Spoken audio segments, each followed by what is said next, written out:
요즘 정치인 중에는 이상한 발언들을 마구 쏟아내는 사람이 있다. 현직 대통령과 초대 이승만 대통령을 빗대면서 은근히 이승만 초대 대통령과 현직 대통령을 싸잡아서 비하하는 듯한 발언을 서슴지 않고 있다.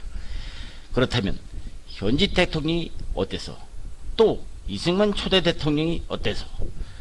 문맹률 80%에 이르던 시절 잃어버린 나라를 찾겠다고 중국, 시베리아나 이역만리 만주 땅에서 독립운동을 하느라고 고국에 남기고 온 자식들은 난 놓고 기억자도 모르고 자란 김좌진 장군의 아들 김두한 같은 일을 보았듯이, 그 많은 독립운동자 자식들은 일제 때 감시를 받으면서 제대로 배우지 못한 사람들이 태반이었던 시절, 일제에 붙어서 고등교육을 배운 덕택에 해방 후 검사, 판사, 교수 질을 해먹던 인물이거나, 그나마 국내에 남아서 자기 자식들만을 돌본 덕택으로 그 자식들이 이렇게 일생을 조국 독립과 해방 후 80% 문맹 국민을 교육 입국으로 눈을 씻고 봐도 한집 건너 두집 모두가 대학생 귀신에다가 오늘 이 대한민국을 일으킨 이승만 초대 대통령을 그렇게 폄하할 수 있을까? 그 덕에 그나마 정치 한답시고 자기 학력을 내세우는 주제에 어쨌든 이승만 초대 대통령은 오늘의 경제 대국을 이루게 한 교육 입국에 매우 관심이 많았던 대통령임에는 틀림없다. 그렇다. 조선 500년은 언문, 즉 한글을 멸시하고 한문에 집착한 지식인들 탓에 조선 백성은 500년 내내 까막눈 신세를 면치 못했다. 10명 중 9명은 까막눈이었던 당시 조선은 식민지 시대 종료 후 문맹률 80%에 이르는 문맹국으로 해방을 맞이하지 않았다가, 그 좋은 예로 1948년 치러진 선거는 까막눈을 면하기 위해 이름과 함께 옆에 짝대기로 입후보자 이름을 표시했던 시절도 있었지. 이승만 초대 대통령은 이러한 조국 대한민국은 국민들로서는 장래 민주주의 대한민국이 될 수 없다면서 1953년 문맹국인 완전 퇴치 계획을 세우고 5년 동안 민관 합동으로 성인 한글 교육을 철저하게 시행하였다. 1958년 말 대한민국 문맹률은 그렇게 돼서 4.1%로 급감했다. 1950년 그 전쟁통에도 이승만 대통령은 전시 중에도 대학생들은 졸업할 때까지 병역을 연기해 줬을 정도였다. 어쨌든 이승만 초대 대통령은 교육은 문화적 각성을 촉발시킨 것이었다. 지금 대한민국은 세계에서 문화를 찾는 문화 강국이 되지 않았는가? 다만 일부 정치인이 현직 대통령을, 이승만 전 대통령을 거론하는 속보이는 의도는 1960년 이승만 전 대통령의 하야할당 시를 결부시키려 하고 있지만, 당시 이승만 전 대통령의 하야는 부통령을 노리고 있던 이계봉 일당의 부정선거 때문에 일어난 사건이었지만, 지금의 윤석열 대통령이 그런 부정선거라도 저질렀다는 것인가? 요즘 야당의 정치 공세는 빼앗긴 문재인 정권을 되찾기 위한 정치 공세일 뿐인데, 그런데 속을 국민들은 한 사람도 없기 때문이다. 영화 건국 전쟁에서는 이승만 전 대통령이 독립운동 시절 하와이에서 교육 입국을 실천하고 건국 후에는 무상교육과 대학 설립 등 국민 계몽을 잘 설명하고 있다. 그래서 평소 이승만 대통령을 정치 애교 고문으로 있었던 올리버 고문도 이승만 대통령을 교육 대통령이라고 부를 정도로 교육 입국을 강조한 대통령이었다고 설명하고 있다. 일찍이 영국의 지리학자인 이사벨라 비숍은 그의 저서에서 조선은 관료의 탐욕과 착취로 빈곤한 국가가 된 나라였다. 그러나 국민들은 다르다.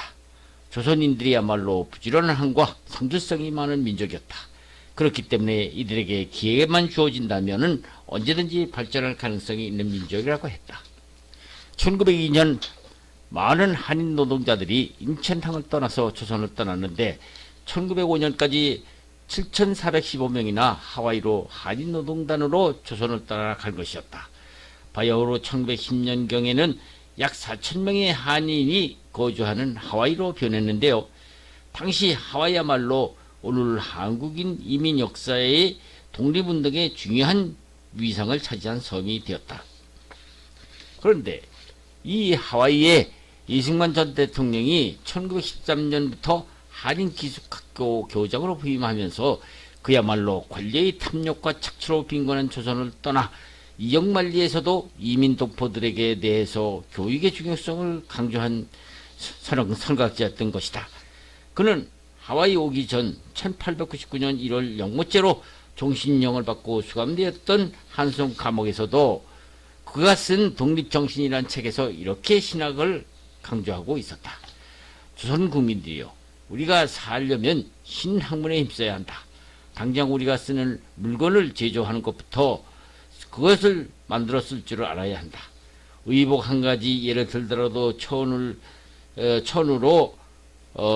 짜는 것보다는 기계로 짜는 방법을 익혀야 한다고 강조했다.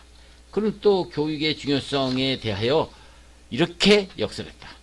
나라가 잘 되려면은 백성이 깨우쳐야 하는데, 백성이 깨우치려면은 교육부터 시켜야 한다고, 교육을 시키려면 학교를 많이 세워야 한다 하고 했다. 다시 말하면 학교는 사람들을 만드는 곳이며 또한 나라를 만드는 곳이라고 그는 역설했다. 이승만은 미국으로 건너가서 조지 워싱턴 대학에서 학사, 하버드 대학에서 석사, 프린스턴 대학에서 박사 학위를 받아 당시 조선인으로서는 최고의 교육을 받은 신지식인으로 되었었다. 미국에서 이승만은 교육 입국의 목표는 4가지라고 설명을 했다. 첫째는 학교를 세워서 학문을 일으켜야 하고, 두 번째로는 백성들이 민회를 만들어서 토론을 장려시켜야 하고, 세 번째는 언론을 활성화시켜서 신문도 많이 만들어서 여론을 언론화시켜야 된다고 했다. 네 번째는 책을 많이 읽는 곳이 있도록 도서관을 많이 만들어야 한다고 강조했다.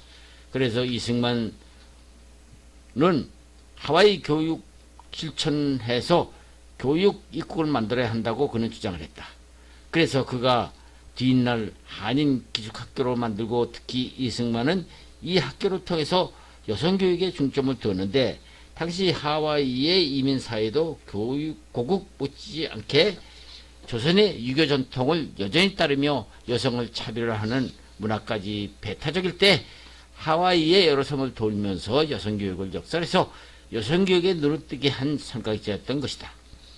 해방이 되자 귀국한 이승만 대통령이 제1성으로 강조한 것도 나라를 망하게 했던 구한말 조선 말기 문맹률 99%를 통감하고, 가난했던 초기 국가 예산 10% 이상을 교육에 투자해서 했던 것은 2차 세계대전 이후 우후적 순처럼 독립한 세계 각 나라에서도 보기 어려운 교육 입국을 추진한 것이다. 이승만 대통령은 우선 1949년 교육법이라는 것을 처음 만들어서 초등학교를 의무교육제로 처음 만들었으며, 99% 문맹인 성인들도 문맹퇴치운동을 적극적으로 실시해서 1910년 99%였던 것을 해방이 되던 해인 1945년 이후에는 78%의 운동에 만들었으며, 문맹률을 1959년에는 22%까지 떨어뜨리는 성과를 보았으니, 오늘날 우리 대한민국의 번영이 그냥 이루어진 것은 아니다. 특히 과학 교육을 강조했는데, 과학기술의 대표적인 사례는 인천의 인하공과대학을 설립하고 서울대학의 미네소타 프로젝트라는 것을 성과를 기대할 수밖에 없었다. 미네소타 프로젝트라는 것은 1954년부터 3년간 농학, 공학, 의학 분야를 미국으로부터 지원받아서 총 545만 1000달러까지 지원받은 프로젝트로서 산업발전의 결정화 경제활동에 필수적인 조치를 취했던 것이다. 특히 인하대학은 한국전쟁이 한참 진행 중인데도 1945년 인하대학을 설립한 것인데, 인하대학이라는 명칭도 하와이 이민자들이 시작한 인자와 하와이의 하자의 첫 글자를 따서 인하대학으로 정하고, 하와이의 한인 기독학원 부지를 매각한 13만 8,500달러를 종잣돈으로 해서 지었다고 한다. 인천시가 부지를 제공으로 대학 설립을 하였던 것이다. 1954년 11월에는 인하공대생 유학생 100여 명을 뽑아서 미국 유학까지 보내었다. 이승만은 미국으로 떠는 유학생들에게 이런 연설을 했다. 학생 제군, 지금은 기계의 시대이니 우리나라를 잘 건설하려면은 세계에서 자랑할 만한 나라를 만들려면은 제군들 같이 기계학 같은 어려운 일을 많이 공부해서 돌아와야 된다고 했다. 미국에 가서 부지런히 연구 공부해서 빨리 돌아와서 나라에 공헌하길 바란다고 했다. 그랬다. 이승만 대통령은 신생 대한민국이 채 걸음마 단계에도 되기 전에 1950년 6월 25일 북한의 불법 남침으로 통전동화 같은 상황에서도 이승만 대통령은 교육 입국의 해안을 가지고 심지어는 전쟁 중에도 대학의 교원과 학생들에게 졸업할 때까지 징집 연기까지 시켜가면서 교육 입국을 이루겠으니 이를 통해서 오늘날과 같은 경제 대국을 반열에 오르게 하는 원동력을 만들었으나 그야말로 오늘날 국부의 기초를 닦아놓은 것이 아닌가. 그렇다. 다시 말하려면 당시 세계에서 꼴찌의 나라에다 세계에서 두 번째로 가난했던 이 나라가 이제는 세계 10위의 경제 대국을 이룩하게 한 기초를 쌓은 대한민국, 그의 공로가 아니오 무엇일까?